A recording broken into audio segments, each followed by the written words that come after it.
सरकार ने जो कुछ कहा है वो तो आप सुन ही रहे हैं, और जज साहब जो कह रहे हैं वो हम आपको बता ही रहे हैं।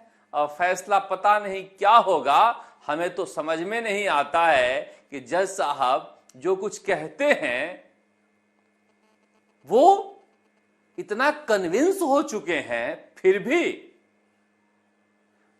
ऑर्डर क्यों नहीं दे रहे हैं। अब ये समझने के लिए कुछ सुनवाइयां और बाकी है, मगर जो शख्स सुनवाई नहीं किया और जिसकी वजह से सब इंस्पेक्टर भर्ती परीक्षा इस तरह से फंसी रही, सितंबर 2021, मुझे आज भी याद आता है कि परीक्षा के अगले दिन ही हमने स्टोरी करना शुरू कर दिया था कि ये पेपर आउट है, मगर एसओजी के तत्कालीन मुखिया जाकर कोर्ट में कहा है कि पेपर आउट नहीं है, सरकार ने कहा पेपर आउट नहीं है, और इतनी जल्दीबाजी में आचार संहिता लगने के समय सबको ज्वाइनिंग दे दी। वो अशोक गहलोत क्या कह रहे हैं सब इंस्पेक्टर भर्ती परीक्षा के पेपर आउट होने पर, सुनिए जरा। लगातार हाईकोर्ट में सुनवाई है, एसआई भर्ती पर सुनवाई है, आपके ऊपर आरोप लगे थे, अब सरकार कह रही है कि भर्ती रखी। देखिए सरकार में चली गई भैया, अब तो इनको करना जो कुछ कर रहा है इनको करना, ये जो भी पब्लिक इंटरेस्ट में क्या है, अब इनको कमेंट किए नहीं, पब्लिक इंटरेस्ट में जो क्या ही करे वो तो उनका जाना पड़ेगा। हाईकोर्ट में चलो तो सब जुड़ी सब क्या बोलो उसके बाद, सारे सब जुडिस मामले पर ये बोलते हैं नेता, और जहां फंस जाते हैं इनके लिए ब्रह्मास्त्र है मामला सब जुडिस है।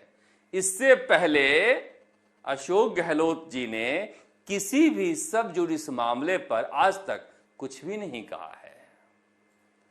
इतनी मेहनत के बाद तो ये सवाल सुन पाए थे, आपने देखा कि नहीं, बड़ी मेहनत के बाद ये सवाल सुने थे। असहज सवाल जल्दी नहीं सुने जाते हैं। और फिर क्या कहा, हमारी सरकार तो चली गई भैया, पब्लिक इंटरेस्ट में जो फैसला हो ले, पब्लिक इंटरेस्ट में जो फैसला है वही तो फंसा के चले गए। ज्वाइनिंग नहीं दिए होते इतनी जल्दीबाजी में। अक्टूबर के पहले सप्ताह में आचार संहिता लगनी थी और 3 अक्टूबर को ज्वाइनिंग करा दी, फंसा कर गए हो और कह रहे हो कि हमारी सरकार तो चली गई भैया, अब ये फैसला लो। हमने कहां रोक रखा है, आपकी कार्रवाइयों ने रोक रखा है। आप ये कर जाते तो ये हालात नहीं बनते, मगर आप क्या क्या कर जाते 5 सालों में, और उसके पीछे के 5 सालों में वसुंधरा राजे जी और आपने मिलकर कुछ छोड़ा है क्या?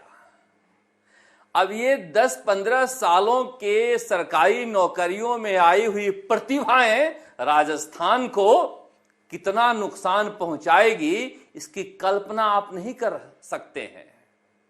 राजस्थान को रसातल में लेकर जाएंगे, और पिछले 5-10 सालों में जो व्यवस्थाएं बिगड़ी हैं, जो भ्रष्टाचार चरम सीमा पर पहुंचा है, आप पता लगा लीजिएगा, बड़ा योगदान आपके कार्यकाल में नौकरी पाए लोगों का भी रहा है। इसलिए आपने न केवल वर्तमान बर्बाद किया था, राजस्थान का भविष्य भी बर्बाद किया है आप दोनों ने। पर कांग्रेस मुख्यालय में गए थे गिरिजा व्यास जी को श्रद्धांजलि देने। मैं तो नया आया था राजस्थान के पत्रकारिता में, और आज तक की नई नौकरी थी। हमारे एक मित्र हुआ करते थे कुमार अहस्कर साहब, बहुत सारे पत्रकार जानते होंगे, उनके गिरिजा व्यास से बहुत अच्छे संबंध थे, और मैं उनके साथ जूनियर था तो ज़्यादा रहा करता था।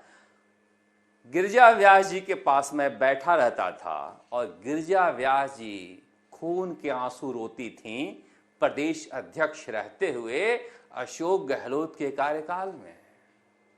जब अशोक गहलोत जी बतौर मुख्यमंत्री अपना पहला चुनाव हारे थे, तो जो खुशी मैंने प्रदेश मुख्यालय कांग्रेस में देखी थी, हमारे लिए तो सदमा जैसा था कि सरकार की हार के बाद पार्टी मुख्यालय में लोग इतने खुश क्यों हैं, मगर वो प्रताड़ित थे। इनकी कार्यशैली का नमूना मैं बहुत जूनियर था तभी देखा था। उस समय कोई पंकज पचौरी साहब हुआ करते थे, वो बैठे रहते थे कांग्रेस मुख्यालय में, पुराने लोगों को पता है, और उनके ठहाके मुझे आज तक याद है। खैर, बात यही नहीं रुकी। बात उन्होंने कहा कि बजरी माफिया राजस्थान में बहुत मजबूत हो गए हैं, इनका शिकंजा कस गया है। बतौर मुख्यमंत्री 15 साल रहने के बाद कोई कहे कि राजस्थान में बजरी माफिया पैदा हो गए हैं, तो फिर किसने किया है? कहां से इतना बड़ा बाघ का कलेजा लेकर आते हैं पता नहीं।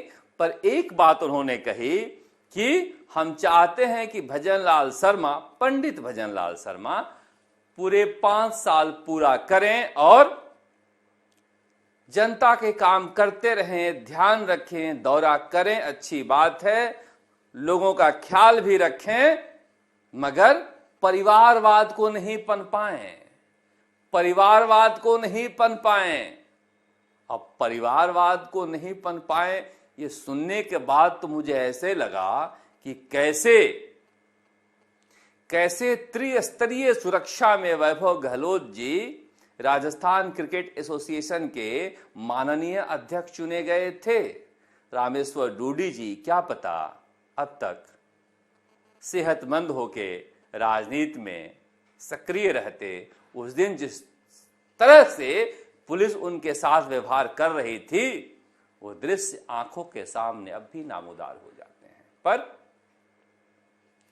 नेताओं के दांत हाथी के होते हैं, खाने की कुछ और, दिखाने के कुछ और। मगर लोगों ने कहा इतनी फिक्र कि पूरे 5 साल पूरा करें और लोगों का ध्यान रखें।